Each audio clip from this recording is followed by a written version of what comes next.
জয়গুরু। আমরা জানি, একটা কথা প্রচলিত আছে, ঠাকুরজি কি মহিমা অপার হে, কই জানে না জানে।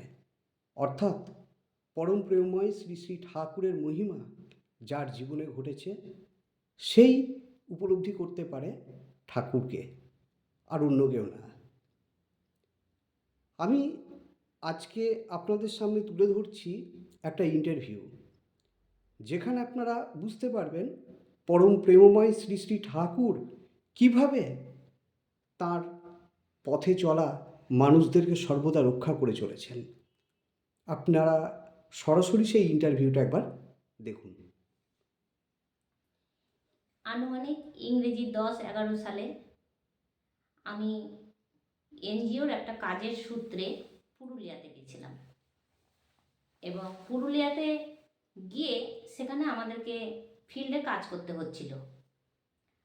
আমি পুরুলিয়া বাস স্ট্যান্ড থেকে ইচাক শহরে যাওয়ার জন্য বাস স্ট্যান্ডে দাঁড়িয়েছিলাম।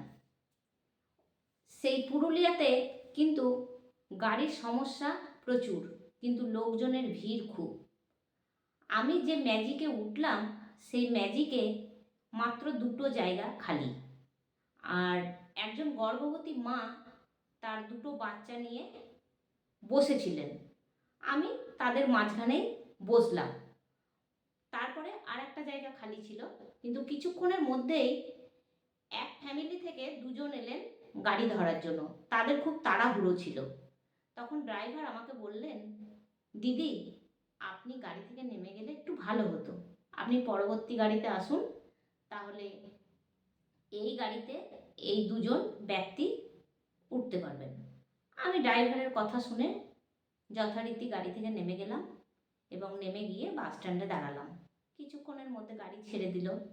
গাড়ি ছেড়ে দেওয়ার 10 থেকে 15 মিনিটের মধ্যে বাস স্ট্যান্ডে একটা হই হই রব উঠে গেল যে আগের গাড়িটায় আগুন লেগে গেছে। আমি তখন ভাবছি আগের গাড়িটায় আগুন লেগে গেছে, ওই যে গাড়িটাতে আমি উঠছিলাম, এবং জানতে পারলাম যে একজন গর্ভবতী মা তার 2টো বাচ্চা পুড়ে ছাই হয়ে গেছে। আমি তখন বললাম আমার সঙ্গে যারা ছিল যে আমরা যখন গাড়িতে উঠব এবং যে জায়গাটায় ঘটনাটা ঘটেছে সেখানে একটু নেমে দেখব, তারপরে বাকি রাস্তাটা দরকার পড়লে আমরা হেঁটে যাব। আমরা সেই মতো গাড়ি থেকে নেমে পড়লাম। দেখছি গাড়িতে চারিদিকে একদম মানে কালো হয়ে গেছে, এবং আমি যখন তাদের বলছি যারা মারা গেছে তারা কোথায়, তাদেরকে তো আমি দেখতে পাচ্ছি না। তখন যারা ওখানে দাঁড়িয়েছিল তারা বলছে ওই তো ওদের সব বডি পড়ে। আমি বলছি কোথায়? তখন দেখছি 3 জায়গায় 3টে মানে ডাবের মতো গোটা পড়ে আছে। তা আমি তখন বলছি যে এই গাড়িতে তো আমিও উঠছিলাম, তাহলে আমারও তো এরকম দুর্দশা হয়তো হতে পারতো। আমি তো সেই গর্ভবতী মাদের পাশেই বসেছিলাম। যারা আগে বসেছিল তাদের কিন্তু কোনো ঘটনা ঘটেনি, যারা পিছনে বসেছিল তাদেরই এই ঘটনা ঘটেছে। তা ঠাকুরের কি অশেষ দয়া! হয়তো আমি নিয়মিত ঠাকুরকে মেনে চলি, নিয়মিত ইষ্টভৃতি করি, সেই জন্যই হয়তো আমার জীবনে এই ঘটনা ঘটল না। কিন্তু যাই হোক, ওই 3জন ব্যক্তির তো প্রাণ গেল, এটাই একটা দুঃখজনক ঘটনা। আমি আর একটা ঘটনা আপনাদের সঙ্গে শেয়ার করছি। আমি মোটামুটি 13-14 সালে দফাহাট, যেটা হচ্ছে নিমতিতা, সেই দফাহাট থেকে আমি ধুলিয়ানের দিকে রওনা দেব বলে সকাল 7টার সময় একটা চায়ের দোকানে বসেছিলাম। সেই চায়ের দোকানটা হলো একদম রাস্তার সংলগ্ন। বসে থাকতে থাকতে কিছুক্ষণের মধ্যে আমি একটা যেমন হুড়ুম হাড়ুম শব্দ পেলাম। শব্দ পাওয়া মাত্র আমি পিছন ফিরে দেখলাম যে একটা ছেলে সাইকেল নিয়ে গাড়ির চাকার তলায় পড়ে গেল। আমি যেখানে বসেছিলাম সেখান থেকে কিন্তু সেই দূরত্বটা খুব বেশি ছিল না, হয়তো 15 থেকে 20 হাত। আমি দেখার পর সঙ্গে সঙ্গে ওখানে বসলাম। সেই বেঞ্চের মধ্যে চায়ের দোকানে। আর বসা মাত্র যেন আমার মনে হলো পিছন দিকে কে যেন ছুটে গেল, যেখানে ছেলেরা বাথরুম করে। আমি সেই ছুটে যাওয়ার আওয়াজ পেয়ে আমিও কিন্তু তার পিছনে মনে হলো যেন ছুটে চলে যাই। আর যাই ভাবা মাত্র আমিও কিন্তু ছুটে চলে গেলাম, এবং যাওয়া মাত্র আমি যেন কেমন একটা হয়ে গেলাম, এবং সঙ্গে সঙ্গে সেখান থেকে আমি আবার আমার জায়গায় ফিরে চলে এলাম।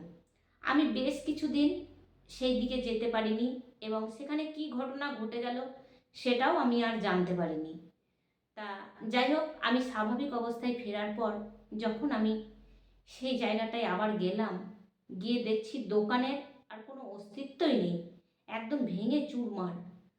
আমি জানতে পারলাম যে সেই লরিটা সেই চায়ের দোকানে ঢুকে গেছিল এবং চায়ের দোকানটা ভেঙে গেছে। এবং আরও জানতে পারলাম ওখানে যারা ছিল তারা খোঁজ করেছে যে এখানে যে মহিলাটা বসেছিল সেই মহিলাটা কোথায় গেল, আমরা তো তাকে আর দেখতে পাচ্ছি না। তা এটাও একটা ঠাকুরের অশেষ দয়া। সেই জন্য আমি আজকে আপনাদের সামনে আমার জীবনের ঘটে যাওয়া এইরকম ঘটনা তুলে ধরতে পারলাম। আমি সবাইকে বলবো যে ঠিকমতো ঠাকুরের কথা মেনে চলতে, ঠিকমতো ইষ্টভৃতি করতে, ডিপি ওয়ার্কের কাজ করতে, তাহলে হয়তো আপনারাও এইভাবে ঠাকুরের অশেষ দয়া পাবেন। এই ইন্টারভিউটা যদি আপনাদের ভালো লেগে থাকে তাহলে দয়া করে এটা সবার মধ্যে একটু শেয়ার করে নেবেন, কারণ ঠাকুরের এই অশেষ দয়া সবার জানার অধিকার আছে। এবং পারলে লাইক, কমেন্ট এবং শেয়ার করবেন, এবং সাবস্ক্রাইবও করবেন যদি ভালো লেগে থাকে। আর ঠাকুরের এই অশেষ দয়া সবার মধ্যে কাইন্ডলি একটু ছড়িয়ে দেবেন। জয় গুরু।